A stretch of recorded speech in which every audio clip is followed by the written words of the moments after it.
అసలు సిసలు రాజకీయానికి వేదికగా ఉంటుంది రాజమండ్రి. ఇక్కడి సామాజిక సమీకరణాలు ఎప్పటికప్పుడు మారిపోయే రాజకీయ పరిణామాలు ఎన్నికలతో సంబంధం లేకుండా ఆసక్తి రేపిస్తుంటాయి. అంతేకాదు ఊహించని ఫలితాలతో పార్టీలకి షాకులు కూడా ఇస్తుంటాయి. అయితే ఇప్పుడిప్పుడే ప్రధాన ఎన్నికలు ఏం లేకపోయినా అక్కడి పాలిటిక్స్ పతాక శీర్షికల్లో నిలుస్తున్నాయి.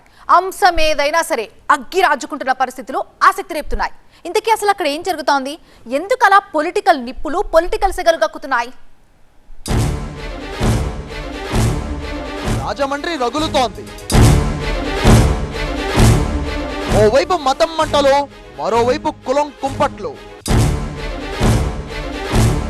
సీనియర్ల నుంచి జూనియర్ల దాకా నేతల మధ్య సవాళ్లు, ప్రతి సవాళ్లు. ఉభయ గోదావరి జిల్లాలోనే కాదు, తెలుగు రాష్ట్రాల్లోనే ప్రత్యేక స్థానం సంపాదించుకున్న రాజమహేంద్రవరంలో ప్రస్తుతం సెగలుగొక్కుతున్న రాజకీయంపై ఇలాంటి చర్చ జరుగుతోంది. సాధారణంగానే పవర్ఫుల్ రాజకీయాలకు వేదికగా ప్రసిద్ధికెక్కిన రాజమండ్రిలో ప్రత్యర్థులుగా నేతలు నువ్వా నేనా అన్నట్టుగా తలపడే తీరు అగ్గిపులతో పని లేకుండా పొలిటికల్ మంటలు రాజేస్తుంటోంది.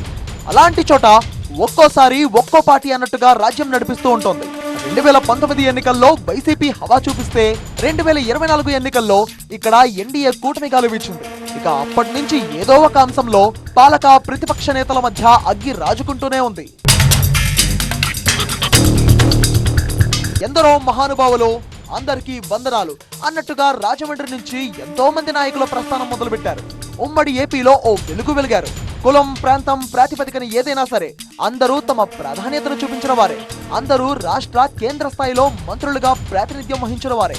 బుచ్చయ్య చౌదరి, ఉండవల్లి అరుణ్ కుమార్, సోము వీర్రాజు లాంటి నాయకులు ఇక్కడి నుంచే రాజకీయ ఓనమాలు నేర్చారు. అయితే ప్రస్తుతం యాక్టివ్ పాలిటిక్స్ లో కీలకంగా వ్యవహరిస్తున్నారు. సామాజిక సమీకరణాల్లోనూ ఆసక్తికర రాజకీయాలకు వేదికగా నిలిచే రాజమండ్రిలో లేటెస్ట్ పాలిటిక్స్ మరింత రచ్చరేపుతున్నాయి. పార్టీలకు అతీతంగా, అంశాలకు అతీతంగా సీనియర్ల నుంచి జూనియర్ల దాకా నాయకుల మధ్య పేలుతున్న మాటల మంటలు సెగలు రాజేస్తున్నాయి. కాంగ్రెస్ మాజీ ఎంపీ ఉండవల్లి అరుణ్ కుమార్ కు ఎమ్మెల్సీ, బీజేపీ సీనియర్ నేత సోము వీర్రాజు మధ్య రాజుకున్న జగడంతో రాజమండ్రి రాజకీయం ఒక్కసారిగా పీక్స్ కు చేరింది. ఈ ఇద్దరు కీలక నేతల మధ్య సవాళ్ల పర్వం రాజకీయాల్లో ఒక్కసారిగా హీట్ ను పెంచేసింది. యూపీఏ హయాంలో ఓ వెలుగు వెలిగిన ఉండవల్లి రాష్ట్ర విభజన తర్వాత రాజకీయాలకు దూరంగానే ఉంటున్నారు. అప్పుడప్పుడు ఏపీకి సంబంధించిన అంశాలపై స్పందించడం, ఇది చేయండి, ఇలా చేయండి అంటూ రాష్ట్ర ప్రభుత్వానికి సూచనలు చేయడం తప్ప పెద్దగా పాలిటిక్స్ మాట్లాడని ఉండవల్లి ఇటీవలే ఉపరాష్ట్రపతి ఎన్నికల సందర్భంగా ఆర్ఎస్ఎస్ పై చేసిన వ్యాఖ్యలతో దుమారానికి తెరలేపారు. దీనికి BJP fire brand MLC Somu Veerraju అదే స్థాయిలో కౌంటర్ ఇవ్వడం మరింత మంటలు రాజేసింది. ఉపరాష్ట్రపతి ఎన్నిక సందర్భంగా ఇండి కూటమి అభ్యర్థికి మద్దతు తెలపాల్సిందిగా టీడీపీ, వైసీపీ ఎంపీలకు విజ్ఞప్తి చేసిన ఉండవల్లి అరుణ్ కుమార్ ఆర్ఎస్ఎస్ కు చెందిన రాధాకృష్ణన్ కు ఓటు వేయొద్దంటూ పిలుపునిచ్చారు. ఎన్డీఏ అభ్యర్థికి ఓటు వేస్తే ఆర్ఎస్ఎస్ భావజాలాన్ని అంగీకరించినట్లే అన్నారు ఉండవల్లి. అది దేశానికి చాలా ప్రమాదమని హెచ్చరించారు. ఆయనకు ఓటేయమన్నారు సరే, మరి ఈయనకు ఓటేయొద్దు అని చెప్పడానికి మీరెవరు అంటూ తీవ్ర స్థాయిలో ధ్వజమెత్తారు బీజేపీ ఎమ్మెల్సీ సోము వీర్రాజు.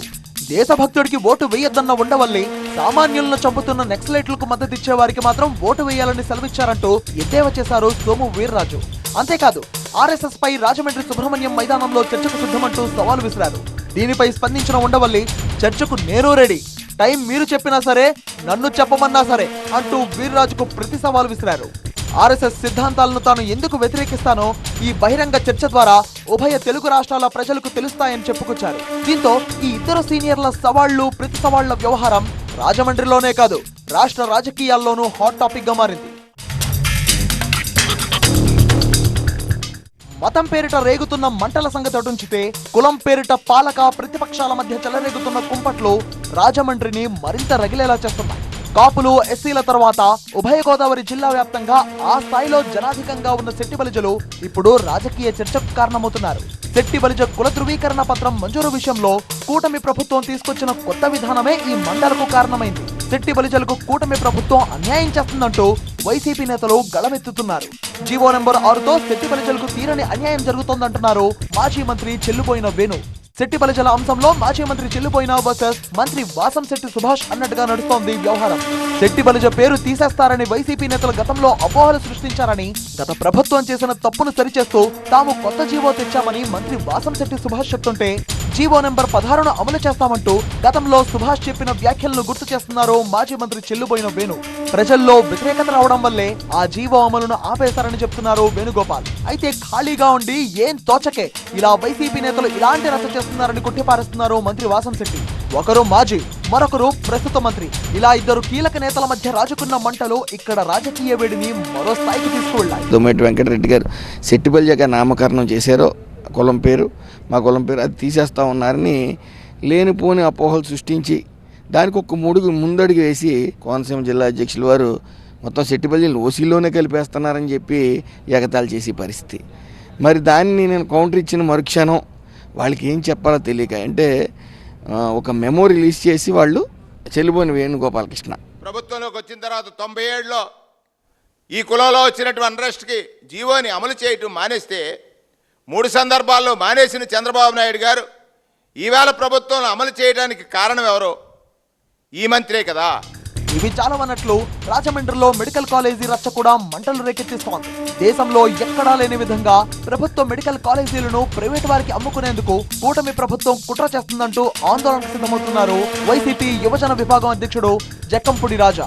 ఈ నెల 19వ తేదీన చలో మెడికల్ కాలేజీ కార్యక్రమానికి పార్టీ శ్రేణులను సన్నద్ధం చేస్తున్నారు. మాజీ ఎంపీ మార్గాని భరత్ సైతం మెడికల్ మాఫియా అంటూ కూటమి ప్రభుత్వంపై తీవ్ర స్థాయిలోనూ విరుచుకుపడుతున్నారు. అయితే దీనికి అదే స్థాయిలో కౌంటర్లు ఇస్తున్నారు TDP MLA Adireddy Vasu. Rajahmundry medical కాలేజీని ఆహా అనలేమన్న ఆయన వైసీపీ కార్యాలయాన్ని మాత్రం ఓహో అనేలా నిర్మించుకున్నారంటూ ఎద్దేవా చేశారు. జగన్ మాదిరిగానే ఇక్కడ వైసీపీ నేతలు సైతం నాలెడ్జ్ లేకుండా వ్యవహరిస్తున్నారంటూ దుమ్మెత్తిపోస్తున్నారు.